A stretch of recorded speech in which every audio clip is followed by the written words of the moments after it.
Odisha hospital fire, India US trade deal, West Asia crisis में geopolitics, Meghalaya और West Bengal से related political news, business related articles, Sahitya Akademi awards, IPS deputation in CAPF.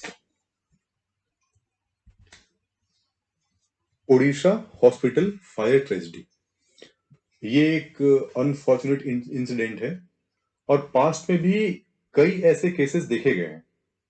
Cuttack में एक medical college hospital के ICU में short circuit के कारण अचानक से आग लग गई थी। फायर सर्विसेज को इमीडिएटली इन्फॉर्म किया गया था और 30 मिनट लगे फायर सर्विसेज को वहां पहुंचने में।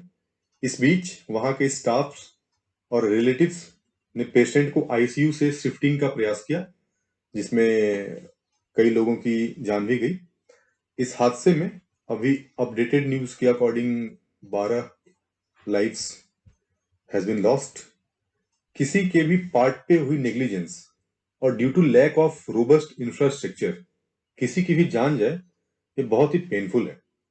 सीएम ने इस हादसे में जान गंवाए लोगों के फैमिली के लिए 25 लाख का कंपेंसेशन देने का बोला है। Prime ministers national relief fund से भी डिसीज्ड केस में 2 लाख और इंजर्ड केसेस में 50,000 का कंपेंसेशन देने की बात हुई है।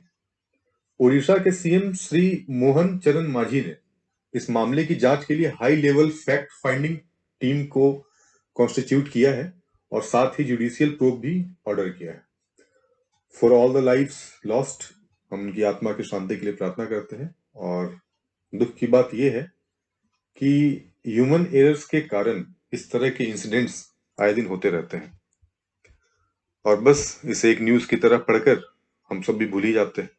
होप कि फ्यूचर में कुछ सिग्निफिकेंट चेंज हमें देखने को मिले। आइए अब नेक्स्ट आर्टिकल हम देखते हैं। India US trade deal awaiting clarity.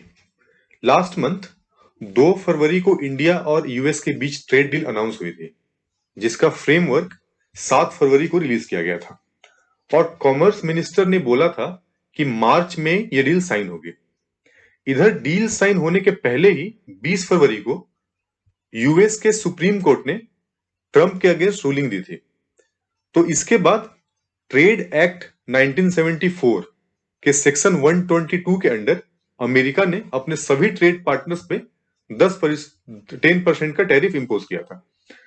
और वैसे देखें तो फरवरी के डील के अनुसार 18% टैरिफ भारत में इंपोज होना था। अब बाकी कंट्री से क्या टैरिफ चार्ज किया जा रहा है, इन सब का क्लैरिटी कुछ हो और ऑब्वियस है कि प्रॉपर एनालिसिस करने के बाद ही हम अब इस डील को साइन करेंगे। नेक्स्ट है स्ट्रेट ऑफ हॉर्मुज। ये तो अभी के जियोपॉलिटिक्स का सेंटर बना हुआ है। इसका कंट्रोल है ईरान के पास और इजराइल यूएस ने जब से अटैक किया है ईरान के ऊपर, तब से ईरान ने इसे बंद किया हुआ है। पूरे वर्ल्ड पे इसका इकोनॉमिक इफेक्ट पड़ रहा है क्योंकि दुनिया का 1/5 ऑयल सप्लाई इसी के थ्रू ही होता है। अभी यूरोपियन यूनियंस और यूनाइटेड नेशंस डिस्कस कर रहे हैं कैसे इसे वापस से स्टार्ट करवाया जाए। यहां पे ब्लैक सी ग्रेन टाइप अरेंजमेंट की बात की गई है। आइए पहले ये देखें कि ये क्या अरेंजमेंट है। जब यूक्रेन रसिया वार स्टार्ट हुई तो उस टाइम भी यूक्रेन से अनाज का शिपमेंट बंद हो गया था। तो फिर वहां पे रसिया, यूक्रेन, टर्की और यूनाइटेड नेशंस के बीच एग्रीमेंट हुई थी regarding safely export of grain to address world wide food crisis. इस तरह का कुछ डील अभी ईरान के साथ डिस्कस करने का प्रयास किया जा रहा है। हॉर्मुज के थ्रू 85% जो ऑयल का एक्सपोर्ट है उसका डेस्टिनेशन एशियन कंट्री में से ही कोई होता है और आने वाले समय में फर्टिलाइजर प्रोडक्शन भी इससे इंपैक्ट होगा और अल्टीमेटली 1 साल के अंदर फूड शॉर्टेज होने के पूरे चांसेस दिख रहे हैं। इधर ट्रंप ने सभी नाटो मेंबर्स को बोला है कि साथ मिलकर ईरान पर अटैक करो और फोर्सिबली स्ट्रेट ऑफ हॉर्मुज को ओपन कराओ। लेकिन अभी यूरोपियन यूनियन का बोलना है कि ट्रंप ने रसिया से सैंक्शन को रिलैक्स किया है और इस वार में यूएस का साथ ये देना नहीं चाह रहे। जर्मनी का भी बोलना है कि this war has nothing to do with NATO, और यूएस इजराइल ने क्या हमसे पूछा था वार स्टार्ट करने के पहले। इटली का भी बोलना है कि Italy is not at war with anyone. यहाँ एस्पाइर्स मिशन को भी एक्सपेंड करने की बात की गई है। ब्रीफ में ये जाने कि एस्पाइर्स मिशन रेड सी में वार के टाइम पे स्टार्ट किया गया था। इसका पर्पस है to protect merchant vessels against strikes.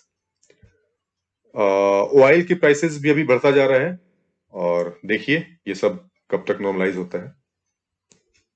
इधर बिजनेस अपडेट्स में देखें तो ट्रेड डेफिसिट लगातार बढ़ता जा रहा है, और इंडिया का ट्रेड बैलेंस अभी फरवरी 2026 का देखें तो $4 बिलियन डेफिसिट में है, जबकि लास्ट ईयर हमारा ये $2.7 बिलियन सरप्लस में था।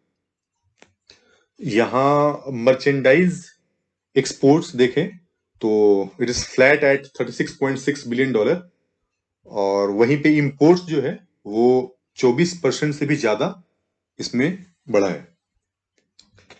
और अभी जो मार्च का महीना है, इस कारण भी जो भी वेस्ट एशिया में जो कॉन्फ्लिक्ट चल रहा है, इसके कारण भी एक्सपोर्ट में काफी इम्पैक्ट आने वाला है ड्यू टू लॉजिस्टिक चैलेंजेस।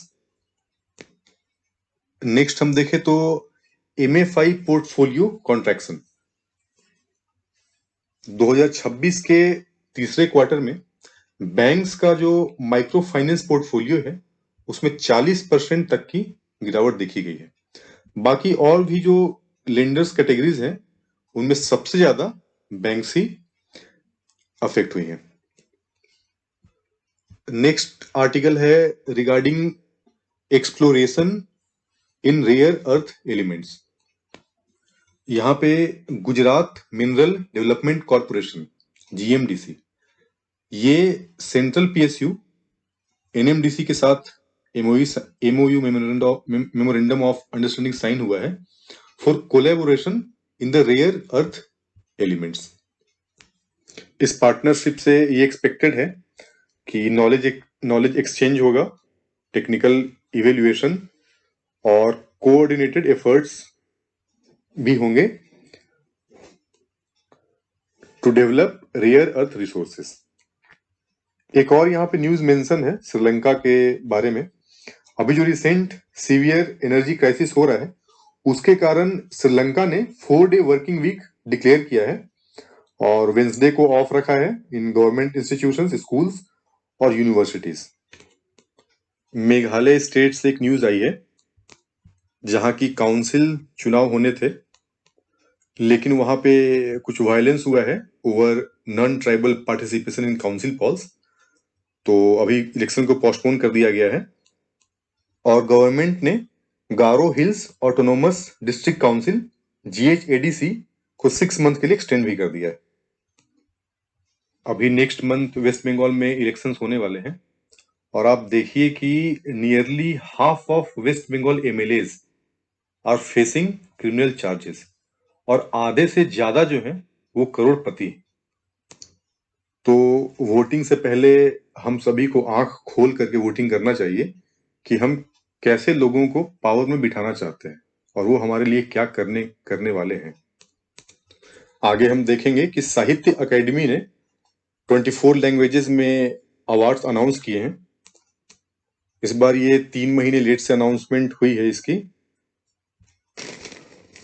और इसमें इंग्लिश लैंग्वेज कैटेगरी में क्रिम्सन स्प्रिंग नोवेल के लिए डिप्लोमेट नवतेज सरना को अवार्ड दिया गया है, और हिंदी राइटर ममता कालिया को जीते जी इलाहाबाद के लिए अवार्ड दिया गया है। इसके जो विनर होते हैं उनको एक कॉपर प्लेट, एक शॉल और 1 लाख का इनाम दिया जाता है। एक और न्यूज है रिगार्डिंग IPS डेपुटेशन इन CAPFs।